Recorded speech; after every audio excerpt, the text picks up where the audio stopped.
Welcome back. Thank you for staying with the broadcast. The office of the Prime Minister has been left reeling with horror and anger after a photograph of goodwill and pride was turned into an image of shock and racism by an unknown individual out of mischief. Almost as soon as two young men shared a photo opportunity that they had with Prime Minister Alan Shastney on National Day at the historic horse race event, the photograph was doctored and resent onto the World Wide Web, making a sad spectacle of those pictured. The photograph depicted a smiling Shastney standing in the midst of two smiling, shackled slaves. Senior Communications Officer in the Office of the Prime Minister, Nicole MacDonald, said she was particularly disheartened as the initial photograph was a beautiful moment in time immortalized. This image, she said, has now been shattered and replaced with one of hate. Later on, I saw what had been done to the photograph, how it had been doctored, how it had been made to look very disgusting. And I really think people need to be more responsible. I did see that the doctored photograph was initially shared by a known operative of the St. Lucia Labour Party. So I do think if the St. Lucia Labour Party has any sense of responsibility, they should come out and apologize or to distance themselves from what transpired with this photograph of two young people just sharing their experience. She says the photograph was created and shared in poor taste and that it gives a negative image of St. Lucia in general. She said the young men have now become subject to cyberbullying. It really speaks to what we're facing now in our country in terms of cyberbullying, in terms of people using the internet for such negative things, to make other people look bad. And although the person may have thought they were making the Prime Minister look bad, I think it really reflects badly on our country that we would involve two young boys, who were just trying to share something good in this whole political I don't know what negativity that is going on. It's really very, very sad for our country. The senior communications officer said the Prime Minister indeed saw the message and was left feeling extremely dismayed and disappointed. She continued on to indicate that the origins of the photograph are still being investigated and legal action will be taken. Representatives of the Alliance of Small Island States meeting at the Global Climate Conference in Madrid say they are appalled at the unwillingness of COP25 to meaningfully and urgently address their concerns. The disappointment was expressed at a hastily called press conference by the members of the Small Island Association.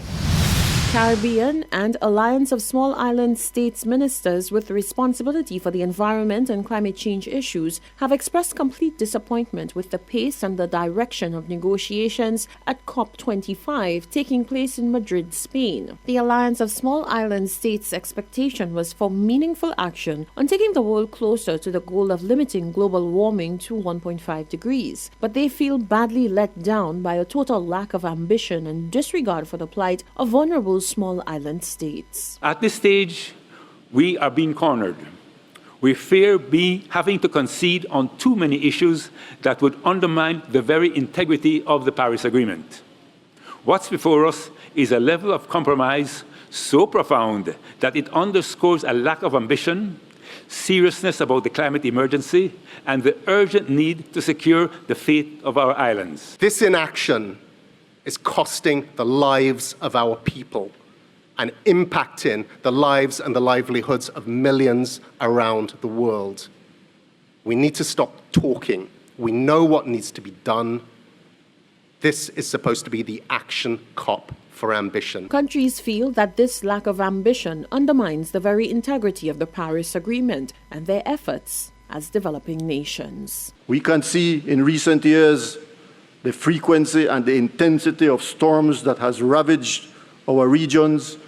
We see firsthand the kind of damage that it has created, setting back countries significant proportions of their GDP. The Alliance of Small Island States believes that some countries are searching for loopholes and demanding schemes that could in fact increase emissions of greenhouse gases. Parties are losing sight of the bigger picture as if there is no climate emergency.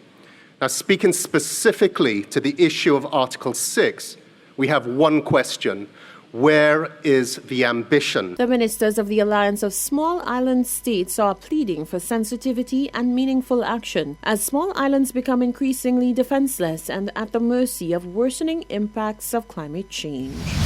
Now on to local road woes. Rochelle Gonzalez was on the site of the Sandals to Shock northbound road widening project and gave an update on the works being undertaken. She reports that whilst the initiative is posing a major inconvenience to motorists, it is said to be only short-lived as they are now working day and night to complete the project. As the Sandals to Shock northbound lane road widening project continues, workers say that progress is well underway. According to the workers, this Monday, they're currently at the stage where they're laying down the bitumen, also known as tar, and this will be shortly followed up by the laying of the asphalt. The Department of Infrastructure also issued a statement advising motorists to proceed with caution and to expect delays. Drivers are encouraged to use alternative routes along the back roads, Mondador to Balata and Lapanse to Karali through to Union, etc. They went on to apologize for the unpredictable delays and thanked the public for their patience and understanding. Meanwhile, the traffic woes continue as the southbound lane has now been transformed into a two-way lane with traffic headed both northward and southward. However, assurance has been given that the inconvenience will be short-lived as roadworks are expected to be completed by the end of this week. Reporting for Hot 7 News, I'm Rochelle Gonzalez. This is the Hot 7 TV Nightly News. Stay with us. There's more news coming up after the break.